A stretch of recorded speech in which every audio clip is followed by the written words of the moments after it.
Thank you for being here. I think I know most of you, but for those that do not, my name is Jacqueline Brickman, and I am an assistant professor in kinetic imaging. And I'm pleased to welcome Ash Arder to our new KI program in the Gwen Frostig School of Art today.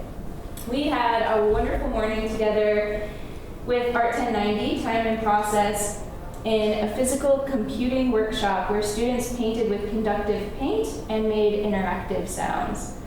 Ash is a transdisciplinary artist whose research-based approach works to expose, deconstruct, or reconfigure physical and conceptual systems, especially those related to ecology and or industry.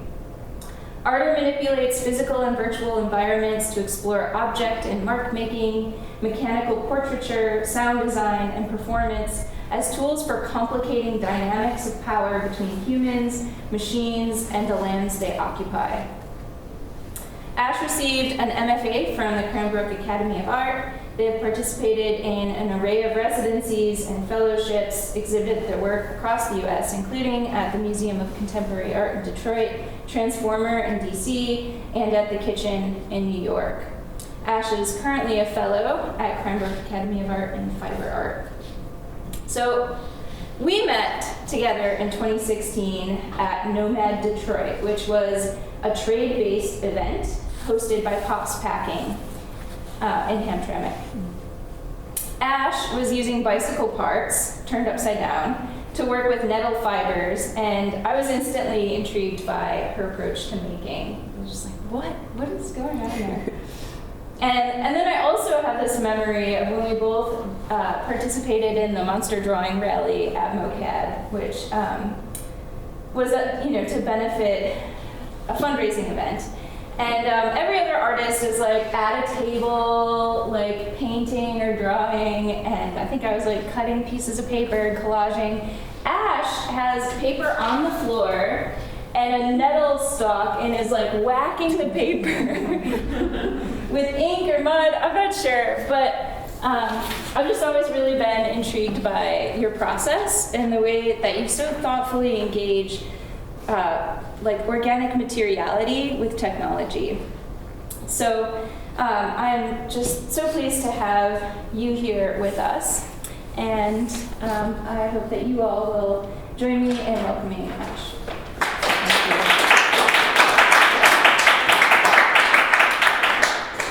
Thank you so much for having me. It is always a pleasure to come and not just speak, but also get an opportunity to do a workshop and do some hands-on things. So really appreciate that. I'll just set my little timer here so that I don't go over.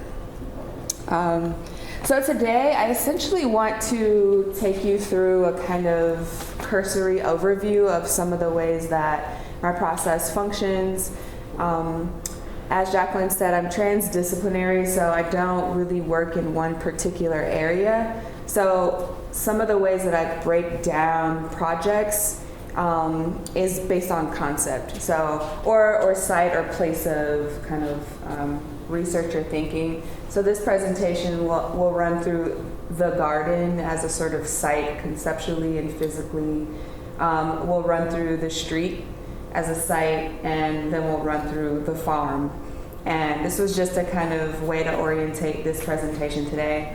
If you see me again, it might look different, but this is where I'm at today. And I'll show you some of the current works that I'm working on, and then I'll show you kind of sometimes where those current ideas came from and the kind of trajectory of the process in practice.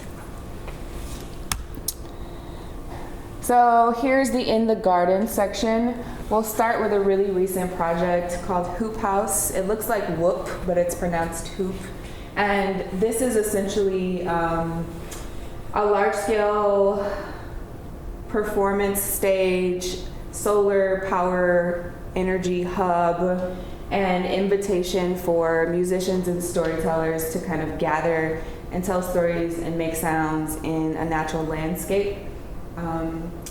This was launched last summer, just a soft launch, and it'll continue to move around neighborhoods in Detroit this coming summer. And I'll just show you a quick little video of some of what this looks like. There's an event that's called Solar Juke, which is a play on the juke joint. And if anyone is interested in sort of some of the themes of any of the works that I don't talk about here, I'm happy to answer some questions at the end. So here's this little video. The sun. The sun. You feel it? The sun. The sun. Do you know it? The sun. I feel it. The sun. I know it. The sun. I went there. The sun. The sun. Do you know it? The moon. The moon. Do you know it? The moon. We in tune. So the other thing I'll say about that project is it's essentially an invitation to anyone to show up with your instruments, and you can literally plug. Maybe I'll go back a bit. You can plug right into the sculpture itself. So there's 3-prong outlets. There are 4 audio inputs, and they can kind of be switched. There can be 2 outputs and 2 inputs, but you can plug your electric guitar or your keyboard directly into the sculpture.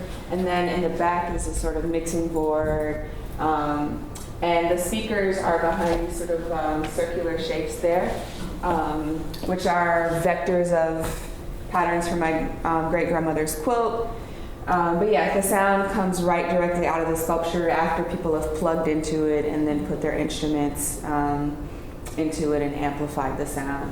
So this is also an opportunity for me to expose folks to solar. So that's a huge part of my practice, is thinking about ways to make things that sometimes can seem overly technical or maybe out of reach, just exposing more people to some energy agency, an opportunity to address our carbon footprint, and just think about the ways that we can deploy clean energy in our everyday life and in our art. This is that nettle fiber that Jacqueline mentioned earlier, and I show this right after hoop house because the trajectory of getting to a hoop house, which is an 8-foot by 5-foot by 10-foot tall object, right, that sits on a plot of land in Detroit. Getting to that scale involved a few other types of ways of working, and part of it was going to Cranbrook to get an MFA and studying in the fiber department. So I'm a textiles and fiber person by trade, and what I was doing there was essentially foraging for stinging nettles around Detroit. Do people know what stinging nettle is? Have you heard of that? Some people, yeah, okay. So it's kind of like hemp. The process of extracting fiber from it is kind of like hemp. It's a bast fiber. So the fiber is in the stalk of the plant. So I was essentially doing that, and this is kind of what it looks like. So there's like a month-long process that you have to put the plants through, and then by the end you get not very much fiber for kind of a lot of plants. So what I ended up doing ultimately was starting to think about the implications of doing this work, because if I'm living in Michigan and working in Michigan, half of the year I don't have any materials, right? So I had to kind of start to think a little bit differently about how to have a conversation about what it means for someone in the 21st century to kind of be like hand-making fiber from plants found in an urban space. So this is kind of what that looks like. This was my thesis project. It's called Broadcast Number 3. And I like to show this too because this was another kind of stepping stone to a large-scale sculpture like Hoop House. What you see here is essentially a kind of interactive sound sculpture that kind of references visually some sort of DJ setup / garden / experimental like laboratory moment.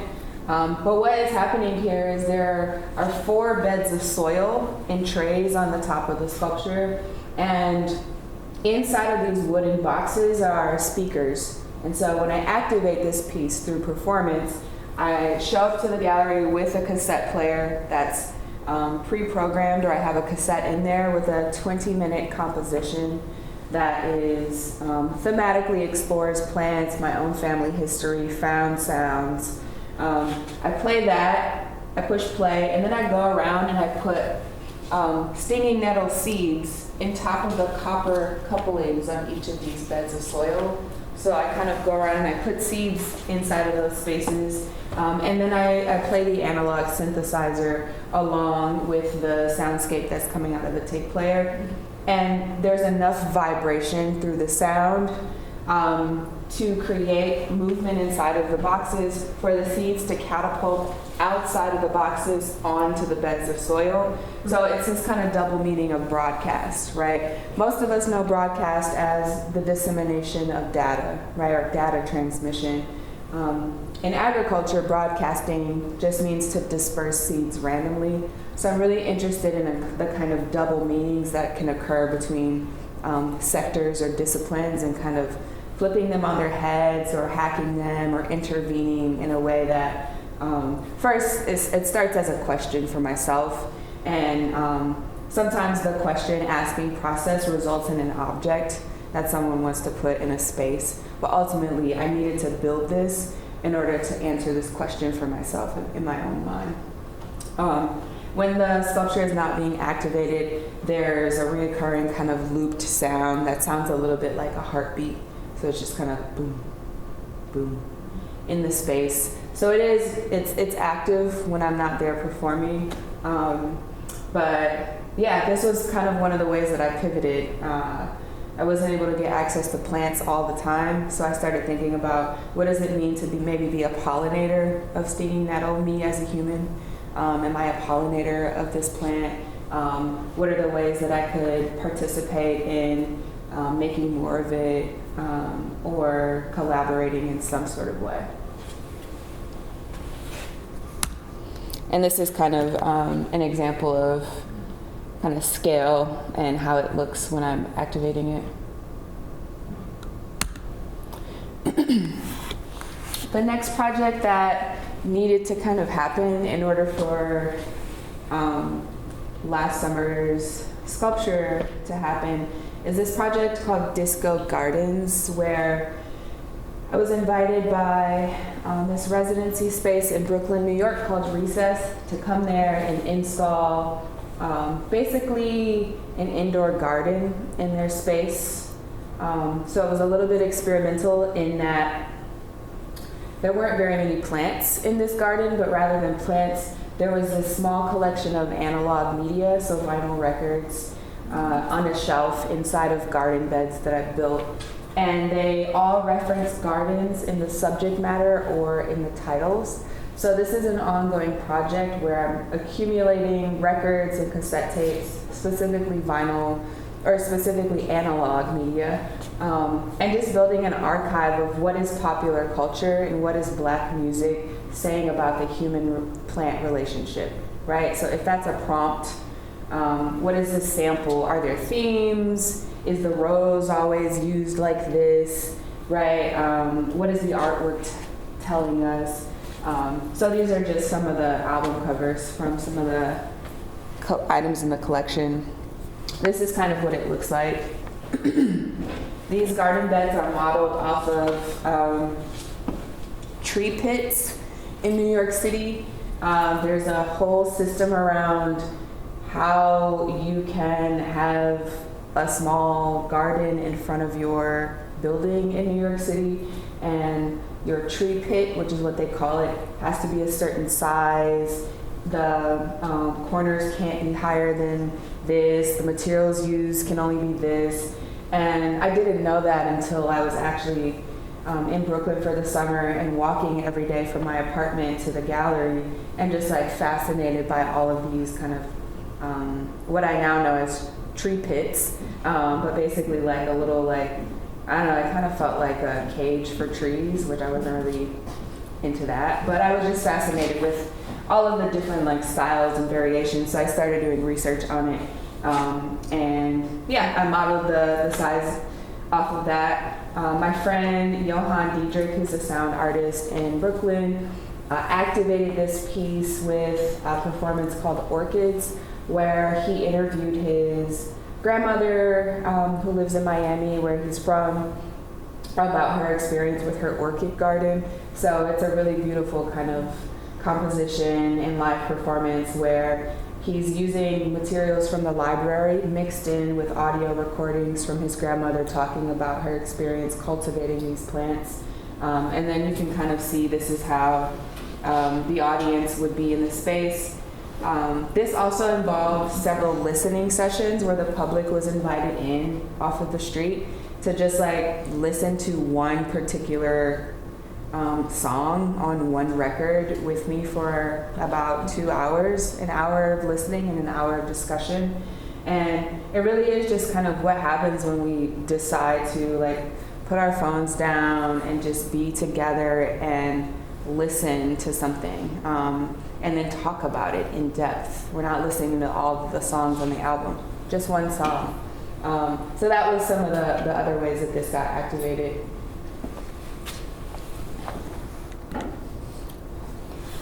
In keeping with the garden theme, this kind of, for those of you that were in the workshops today, this project called Two Stoned, which is 2 rocks from my late father's yard in Flint, Michigan, where I'm from. These rocks are being activated by my cousin, who, when touching them, it triggers sound that happens in the space. So again, thinking about, what are the entry points in a landscape for people to kind of story tell and story find and story keep and collaborate. And there's conductive paint. So I use conductive paint on these rocks and then covered them with other colors. So you don't actually know which zones are going to trigger which sounds, but the things that you hear in this space are my aunts and uncles talking about their experiences growing up. Actually not growing up, mostly traveling back to Mississippi, where my family is from. And just things about the landscape, my great-grandmother's farm. So different zones will trigger different aunts and uncles' stories happening in this space. And I really love that several generations of my family can kind of experience this. This is really special.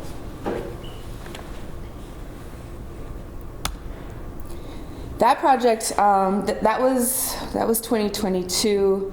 So the next one, just to kind of show a trajectory, this project was done in 2017 when I was in grad school. It's called Storybox, and essentially there is audio equipment inside of this box, and when this valve is turned, so this is kind of like the same valve you might see on the side of a house for like a hose, but just kind of hacking or redirecting familiar interfaces or things that we wouldn't associate with sound, but we know what the motion is to activate that. So whenever you turn the valve, it raises or lowers audio of my father telling stories about learning how to garden. So it's acting, for the technical folks, as a potentiometer. And it's just a kind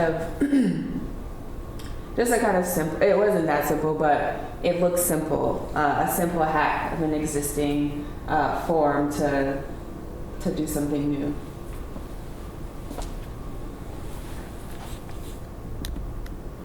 So the next part of the presentation is kind of looking at the street.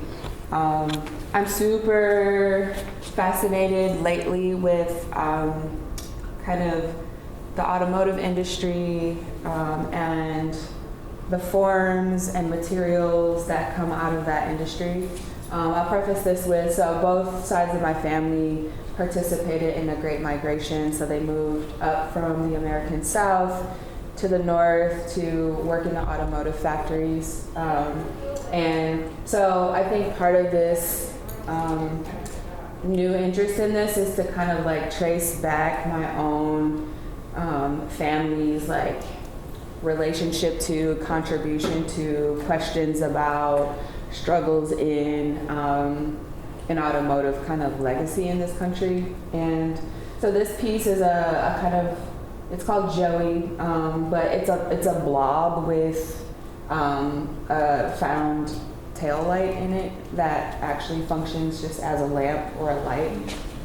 So I've been kind of finding these lights and lamps just on the side of the road. You know, I live in the Motor City and people get into accidents and just leave whole pieces of cars in someone's front yard. And so I've been collecting them and then sort of maybe thinking about and studying the forms, but then also making new forms out of them. I'm still in the middle of it, so I don't really know what it's about, but I think what's happening for me as I'm trying to build a new world out of an existing memory or something, or a legacy of memories. And so some of the new world reintroduces forms that are familiar to us, but in a distorted way, or in a fun, cute way, or in a fuzzy way. This is another project from In the Streets. This is found Corvette seats, the foam inside of Corvette seats, and I can't think of what these are called right now. What are these called again? Huh? Tailpipes. Tailpipes, thank you. Yeah, tailpipes that I bought with cigarettes stuffed in either end. This is called The Kiss, which is a kind of play on another artwork. But I'm using the kind of absence but hint of the human body to think through the kind of intimacy that happens between not just humans and the machines that we use all the time, but the parts and materials in those machines themselves. So what kinds of conversations are they having with one another when we're not, there or deploying them? And what are some of these kind of like more masculine, or what we might think of as stereotypically masculine forms, like this sort of steel chromic like tailpipe, or the Corvette as a kind of like machismo object maybe. What does it mean when they're positioned together and maybe in an erotic or a queer embrace? How can some of those materials of the automotive industry be reshaped to ask a few other questions? This is a little video, but this is just some early exploration in some of these found lights and ways to make them interactive. So I've been messing around with basically rewiring them, taking the existing lights out, putting my own in, and then using sensors to monitor proximity. So when people start to approach them, do they do something, right? And how does that implicate you as a viewer? What does it make you feel? Because if these are the eyes of the vehicle, what does it mean when they're removed from the rest of their body and then positioned back at us? So this is just like me, a cell phone video of some of my like tests.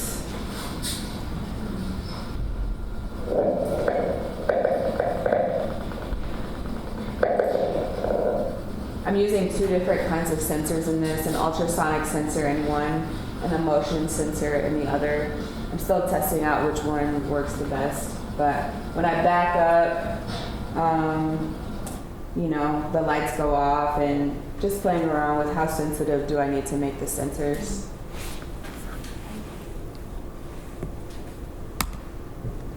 Okay, on the farm. So getting back a little bit to my fiber background, and I think it was 2017, I was commissioned to make a sound piece by a gallery in New Orleans, and they knew that I was working with stinging nettle and looking into plant-based materials, and they asked if I could research something that was more place-based. So I started looking into basically what are some of the plant-based textiles that were thriving or originated in Louisiana. I found this document called the Ramey Machine Trials at New Orleans and started reading it, and I was immediately really jarred by the language in this document. This is the United States Agricultural Department initiated this kind of study or trial. They basically put an open call out to machinists from all around the country. Show up with your DIY hacker machine and let's see if we can process this plant, right? So a bunch of people showed up to Audubon Park, 1888. And this was just a technical document. It's supposed to be what happened, right? This is a technical document. It's not supposed to be subjective, what happened. And what I was finding is that as I read through the pages of this, it was feeling the language that they were using to talk about the way that the machines were dealing with the plants felt very bodily, and it felt very aggressive, and it felt really violent. And so I started to kind of sit with, this notion that agriculture or any cultivation of plants, if we're thinking about plants as sentient kind of beings, which they are, right? It's been proven that they can sense sort of what's going on in the environment and then respond with a stress level or with a relaxed response. So we're thinking about plants as these sort of sentient beings. What does it mean then that agriculture is just kind of inherently violent, right? And that was the first time that I kind of had to sit with my own works that were pulling stinging nettle out of their home, out of the ground, right? And then pulverizing them in the name of art. Reading this was like, whoa, like if I'm thinking about these plants as collaborators, why am I acting so violently towards them? So what followed is essentially, I'll play a little bit of it, but it's a soundscape. And if you're able or comfortable, if you find it comfortable to close your eyes and listen, it's essentially a restaging of this 19th century failed agricultural experiment where found sounds mixed with literally just me reading items from the report. I did not change anything. I left some things out, but I read it in order from top to bottom.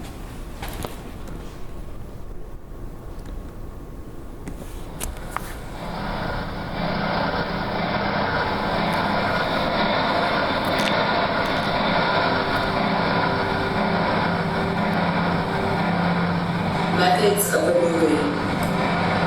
Scraped and cleaned by cheap hand labor. Sent into our markets.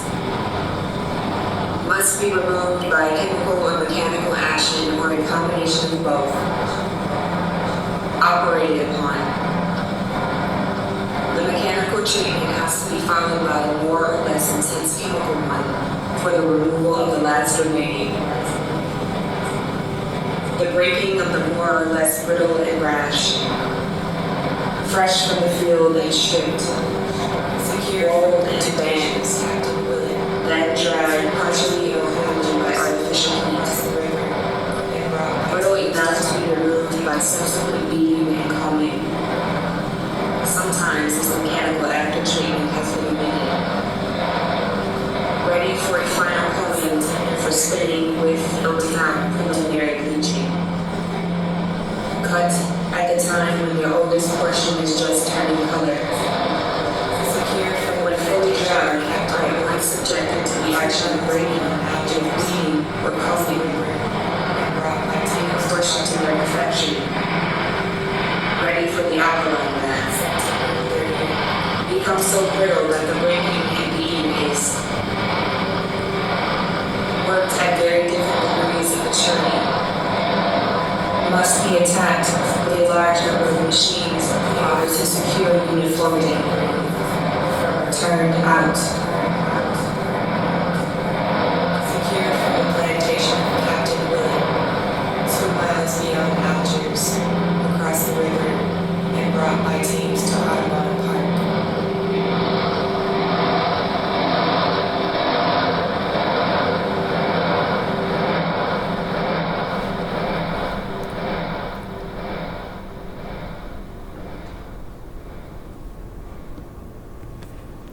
So we're still in the farm, and we can also just take a little moment because every time I listen to that, it feels like I need like a happy song as a palate cleanser.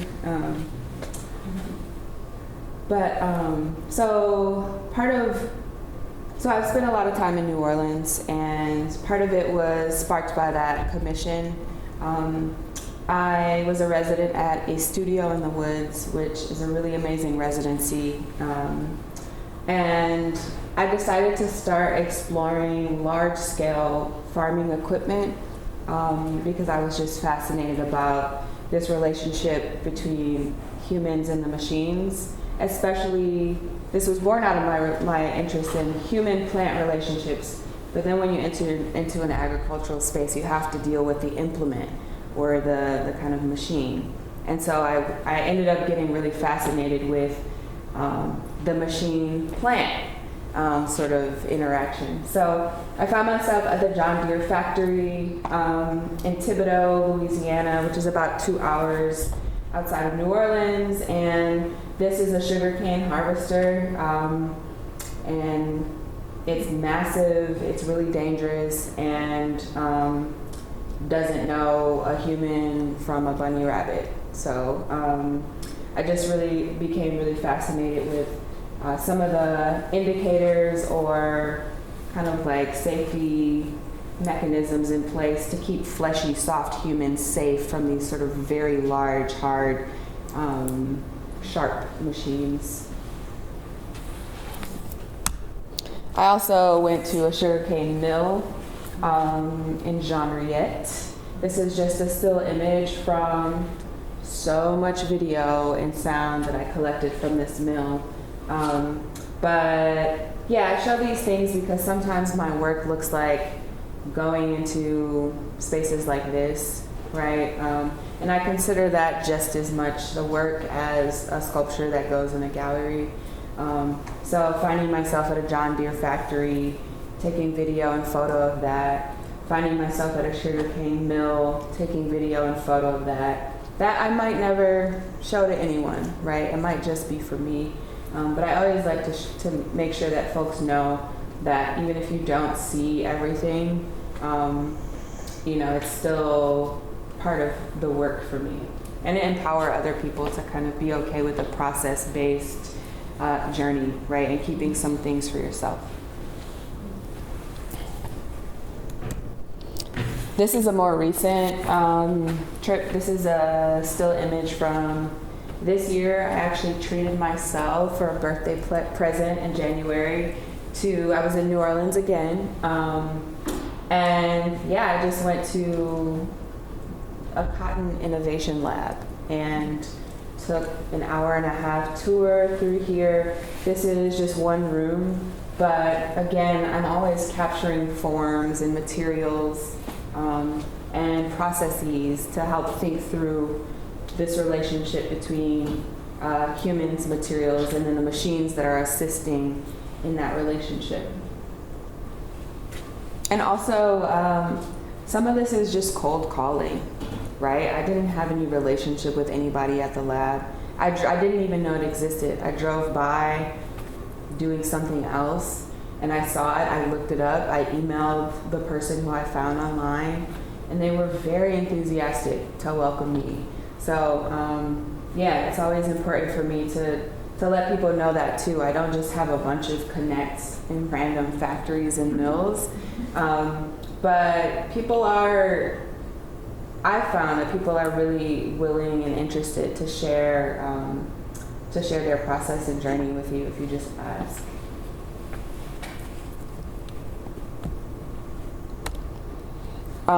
This is a little video that I show from some experiments that I was doing again with conductive paint at my residency at a studio in the woods. You basically live in the woods and they give you a studio, and yeah, you can make things. This was a kind of prototype for the side knives on the sugarcane harvester. So I was working with I think some vinyl tubing, some cardboard, just to try to recreate the forms that I saw and then painting them John Deere green, which is a color you can actually buy. And again, just like setting up a scenario whereby people could interact with objects that I had made so that I could see, as a question asker, what was happening for them, right? Like, what was interacting with this thing that makes sounds, but you don't know when or how it's going to make a sound. What was that doing for a user? I just wanted to see what happened. So this is kind of some early studies in that.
I'm also interested in what happens when this sort of object that's supposed to be maybe cold or inanimate makes a sound like a baby laughing, or a sound of like a human experiencing pleasure.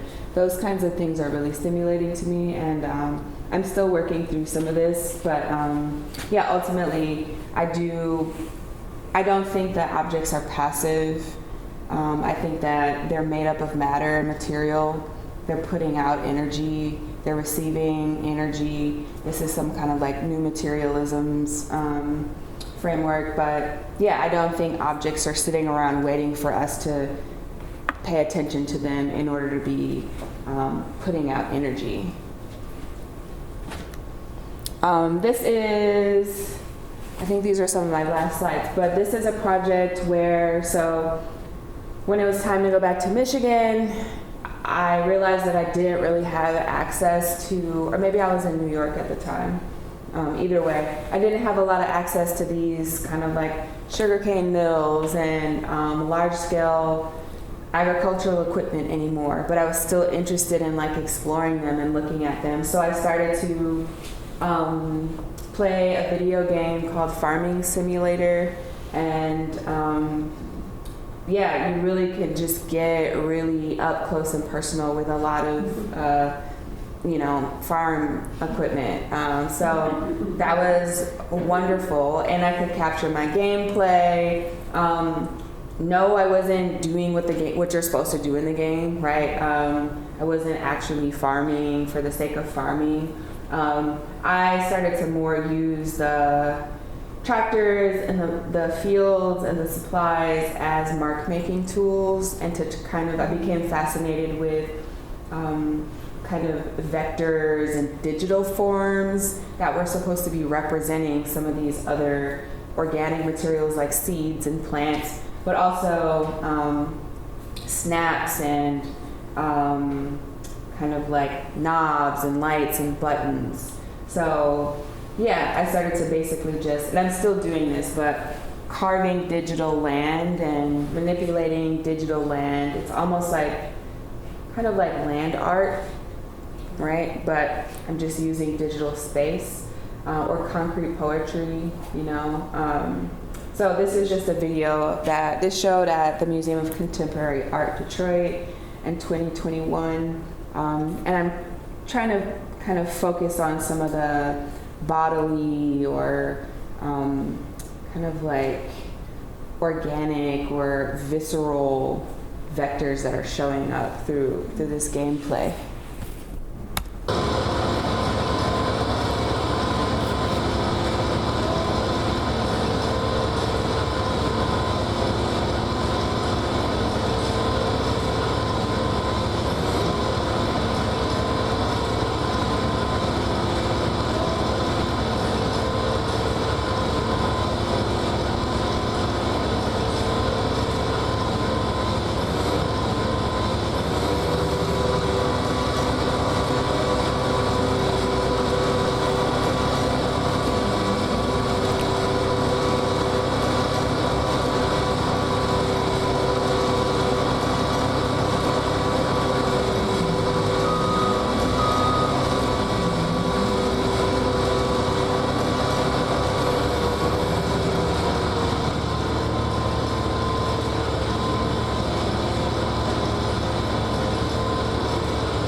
last thing I'll say about that kind of suite of work is I've started to do this gameplay as performance. So I was in Omaha for a residency at a space called Bemis, and the residency is in the meatpacking district, so a space where a bunch of food historically has been transported and stored and sold.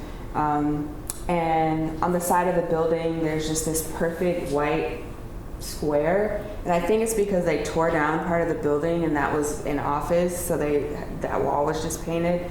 But I basically took a scaffolding out and sat on top of it with a really powerful projector and just live carved some messages into some digital soil from the Garden of Bemis and projected that. So it's kind of a durational performance in that if you're in the audience, you really have to be following my tractor the whole time because I never zoom out to tell you what I'm saying. You just have to follow and sort of see what I'm writing.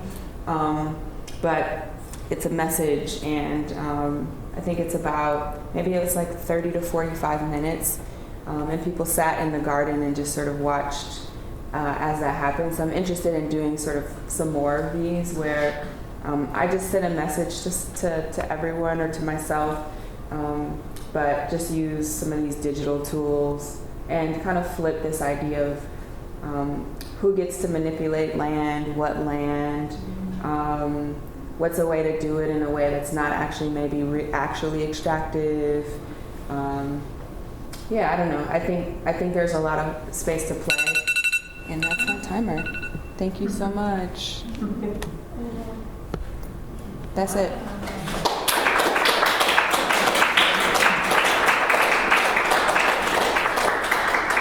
Do we have time for questions or anything? We sure do. Yeah. What questions do you all have? Or comments? Yeah. Are you a full-time artist? Like, is that how you support yourself? That is how I pay my bills. Yep. What was that journey like for you? Yeah. What was the journey like of being a full-time artist? I think I realized really early that there was no one-size-fits-all path. And in undergrad, I went to University of Michigan for undergrad. One of the things, I didn't realize this at the time, but one of the things that I was doing in my extracurriculars was throwing a bunch of like arts-related events, music events, concerts, film screenings, exhibitions. And I was doing that because it was fun and I wanted my favorite artists from around the country to come to campus. But in hindsight, I realized that there's a name for that, and like that's an actual job. It might be categorized under like maybe arts administration or cultural production. So I was doing that as an undergraduate student, and I didn't know it at the time, but a lot of those skills, so putting together budgets, knowing how to reach out to someone to invite them somewhere, collecting receipts for materials, creating proposals so that the school and different departments in the school would give money, making the flyer for the event, getting people into the room, documenting it, like all of those things were the things that I would use in my kind of career following college. So it was that. I ended up as an arts administrator for about 5 years before I decided to kind of focus full time on my art. And I think, so what that means is like I was basically going around the state of Michigan, working with artists to understand what their challenges were and their opportunities. I spent some time in Kalamazoo doing that, but just having one-on-ones with artists and throwing events to kind of see what would you like that you don't have, what resources do you have that you want to share. And some of the things that I was also doing was like organizing professional practice workshops. So just through doing that work, I kind of knew what it took to like really have a sustainable practice, because it was my job to kind of aggregate resources and share them with artists. Legal resources, economic resources, how do you do your taxes, right? How do you file for a patent or something. Yeah, so I think that really helped me because I knew what, in theory, I knew what I know what you're supposed to do. Was I doing it all the time? No. And it also became really apparent that as someone who was making work kind of like after 5 o'clock, right after I got off work, but I was not eligible for any of the things that I was promoting, right, because I worked there. I had a problem that a lot of artists have the opposite problem. I had all the networks, right, all over the world because we're bringing in curators and artists and galleries to talk to artists in the state, and I'm their point of contact. And they always ask, like, so what are you working on? And the answer was always a little bit kind of shady. I never had any time to work on my own stuff. So, yeah, so arts administration set me up to kind of know what to do. And then just kind of deciding to go back to grad school really helped me have the time and the space to make so that I could have something to deploy into those like frameworks of this is how to be a sustainable artist.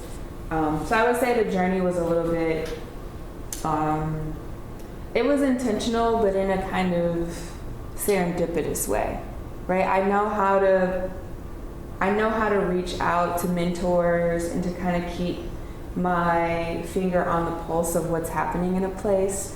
I know how to be kind of like in proximity to conversations around funding, being a juror, signing up to volunteer as a juror for some sort of art fund, right? So that I know what kinds of questions they're asking in those rooms where artists aren't, right? Where they're deciding who's going to get the funding. So just like, I don't know what made me have the audacity to like ask if I could be a reviewer. But yeah, I think it felt really natural and organic, but there was a lot of mentorship. I benefited from a lot of mentors.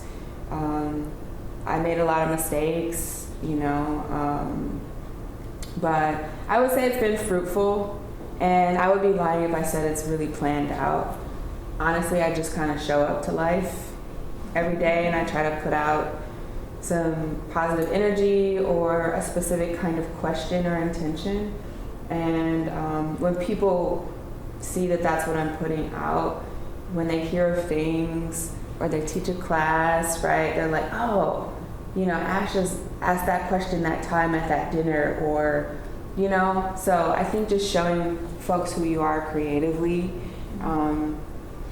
or what questions that you have and asking them together, that created a lot of space for me to be in a lot of different rooms. But it's been pleasurable. It's not always easy, but I think my arts administration background really, really helped me. Yeah. Anybody else? Yes. So I'm seeing, thank you, of course, for coming and presenting your work. I see that you're working a lot with like technology to kind of accomplish these things in, you know, different pieces, or collaborating with technologists, like in the sound art performer that came to your installation. Mm-hmm. How does kind of, you're also like thinking a lot and interacting a lot with how machines are kind of interacting with both people and other things. Mm-hmm. How has kind of those thoughts for you in that exploration affected maybe how you approach technology from like just a purely technical means of like, this is what I need to accomplish for Mm-hmm. this piece of art? Totally. Thank you for asking that. I think there's a couple of answers. So I think early on, maybe 10 years ago, I thought I needed to do everything, right? And I tried to do everything. And that was useful in some ways, right? It sort of like helped me understand what questions to ask, what terms were being used in a particular technique or sector. but it also took up a bunch of time, and I didn't even like doing some of it, ultimately. So it was like I just spent 6 months trying to learn how to do fill in the blank thing, only to kind of get it to do what I want, and I did not enjoy the experience. But I think I needed to kind of maybe do that in order to realize that I didn't like that thing. You know, sometimes you don't know you don't like a process until you try it. And where I am now is I like to think about like projects or workflow in a category of ways. It's like, what's the thing that I'm good at, that I like to do? Let me try to do as much of that as possible. Like that, if it's a weighted category of thing, I like doing it and I'm good at it. Like, let me try to just do that as much as possible. What's the thing that I like to do that I'm not good at, right? Also make space for that. Maybe that's an opportunity to do a residency or a studio visit or visit a lab or something. That's like a mentorship opportunity. What's the thing that I'm not good at and I don't like doing it? Outsource, right? Like, who do I know that can accomplish this thing in 15 minutes that would take me 3 months? And let's let them do that. And then, what's the other one? Don't like, don't want to do. And maybe it's the thing that like I don't like but do want to do. I don't know, I might have already said that. But I kind of look at it like that. And I think that what has allowed me to do that, I think resources, right? Just having resources to accomplish projects. I think I was doing everything before because I didn't have enough resources to hire someone, right? In a way that felt good, to actually be able to pay them for their time. But now, as some of the projects are more are in different conversations in different spaces, and my practice has started to expand and evolve, now I can kind of like budget in. Like, I know that I'm gonna need 5 contractual helpers or people. I can kind of know, let me just budget in this so that when it comes time to make it to code, for example, I can code a little bit, and I like doing it sometimes, but ultimately, if I have an idea in my head or an interaction in my head, I just want to see the interaction happen. Sometimes the process of getting there is pleasurable, sometimes, but honestly, I really want to just be like, I want that light to come on when I approach it. That's basic level stuff that I can accomplish. Now, if we're starting to get deeper than that, right, send those coordinates to a server and then make these 5 other electronics that are on that server say, hey, whatever. Like, okay, now we're starting to get a little bit out of my depth. Yeah, those are things that I would really love to just like phone a friend, because sometimes that part isn't even the main like project. It's just the little thing that I need to get to in order to see what the next step is. But yeah, and I also don't feel shy about hitting people up and saying like, hey, I see you have a laser vibrometer in your lab. Can I come and check that out? And usually, especially in academic spaces, people are like, they're not used to having artists in their labs. So they're really excited about it and fascinated, which is, I've been lucky in that regard. People are like, what, you want to come and see what we're doing? Cool.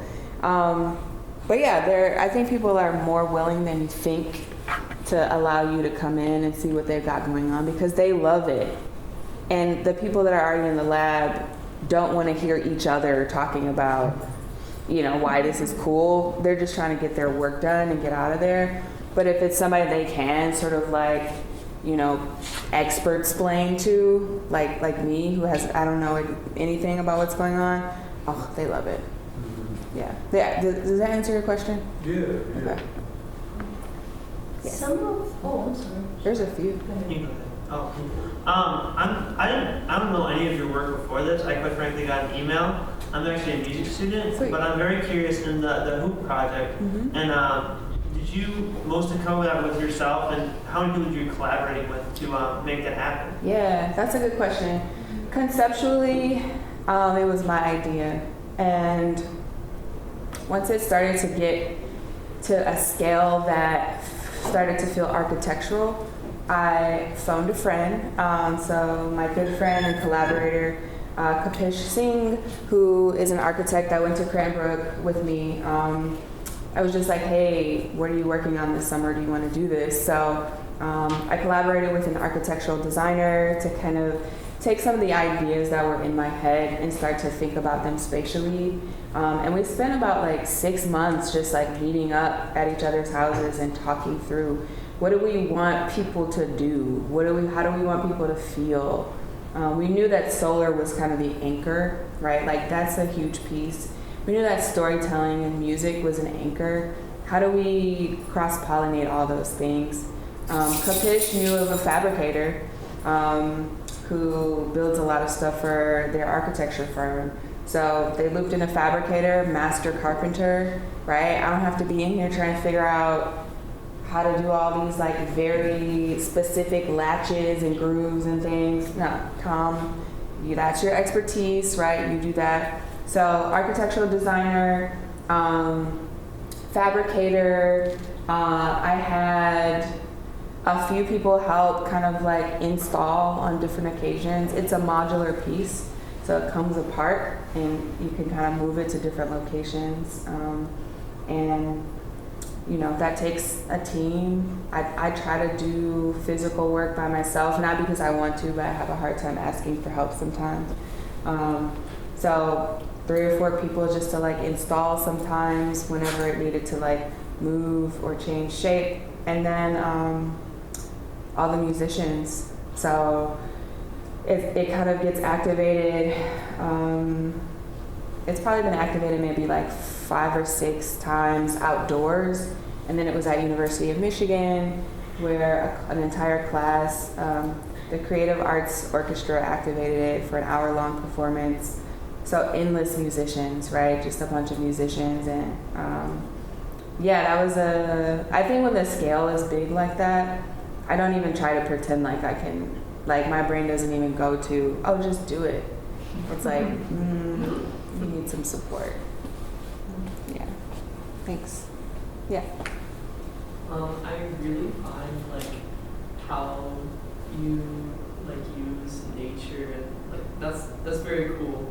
But I was like really curious as to like how you got into using fiber, and like what kind of I guess like made you interested in that route at first. Yeah, I love that question. I don't get to talk about this much, so I feel really happy to. So I think I was really interested in fashion first, right? And I started getting really invested in understanding like sustainable fashion systems. And through that kind of like research, I learned about a sector or field called fashion theory. And that was blowing my mind because it was all of the sort of politic and culture around the garment and not even the garment itself.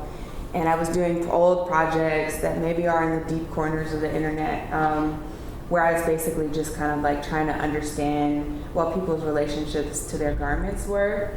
And then the more and more I heard people talk about like their relationship, I was like, oh, it's not even really about garments, right? It's about textiles, right? Textiles don't just have to be on clothes. They're in carpets, they're in our cars, they're everywhere. And so that was kind of like my trajectory. I think I thought I was going to like the new school for fashion theory. And then upon further review, I was like, oh, actually I don't need to uproot my life and move to New York. I can just go down the street to Cranbrook's fiber department. And yeah, so that was kind of like fashion to thinking about the culture around a textile.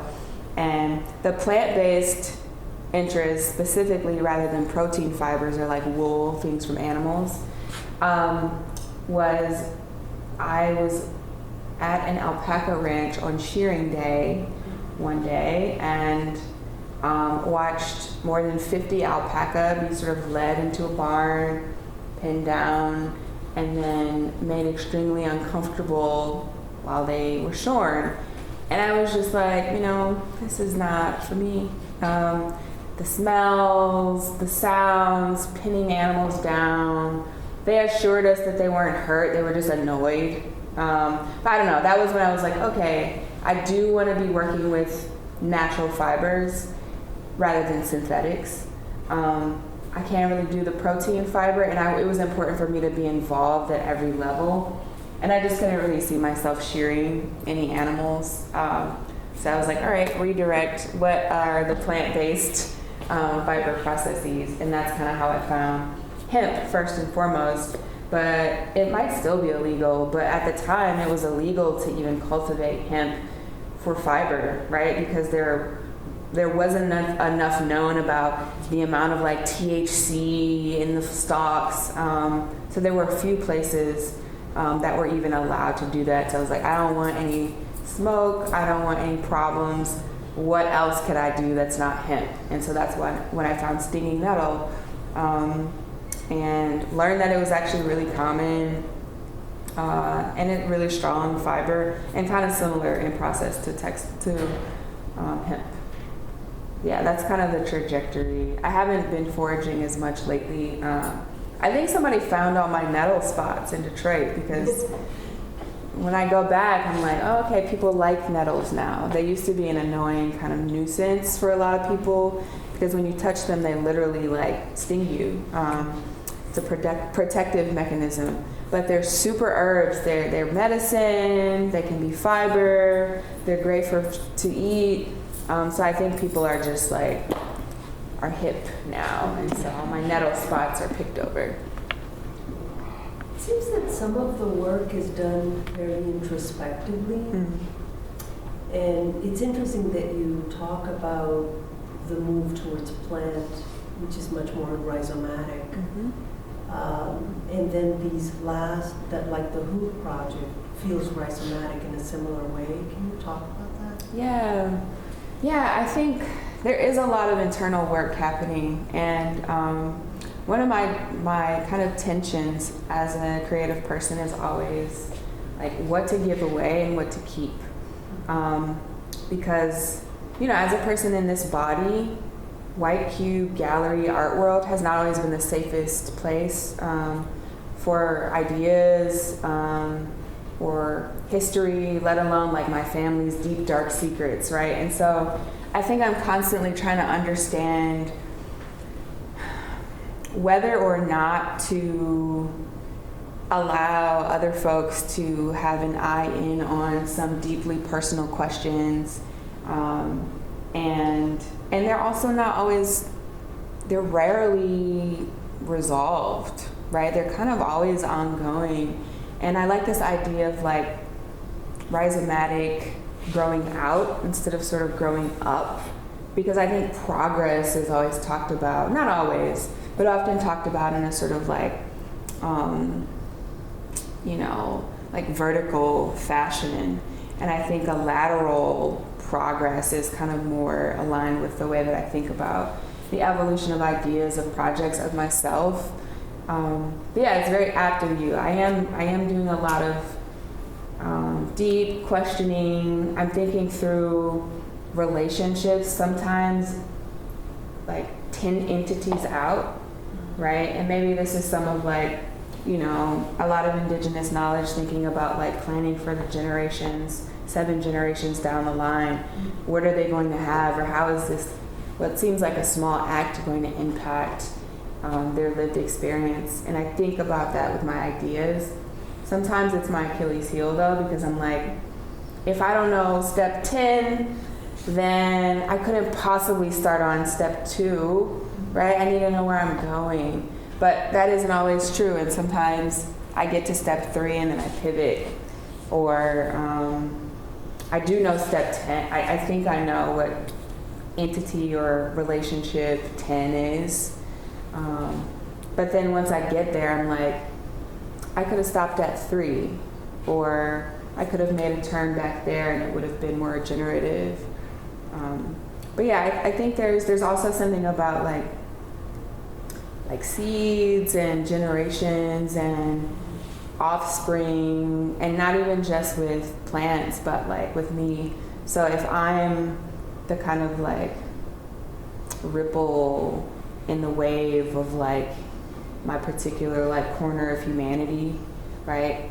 This idea that it sounds corny, but you know, energy doesn't die, it just transforms. And so I think about that a lot. Like, you know, I'm literally just kind of moving on the ripples and waves of many, many people before me, and hopefully some of the things that I was looking for underground, sort of like my roots were sprouting, and then there was like, I don't know, some blockage right here, and I had to like go up and then over. Some of those moments for me were around like seeing myself in processes, or seeing myself in work or practices. When I was learning how to process nettle, I couldn't find anybody in my community to teach me that skill. And it was really frustrating because it's the kind of thing you kind of need to just do with your hands. So I had to go to YouTube.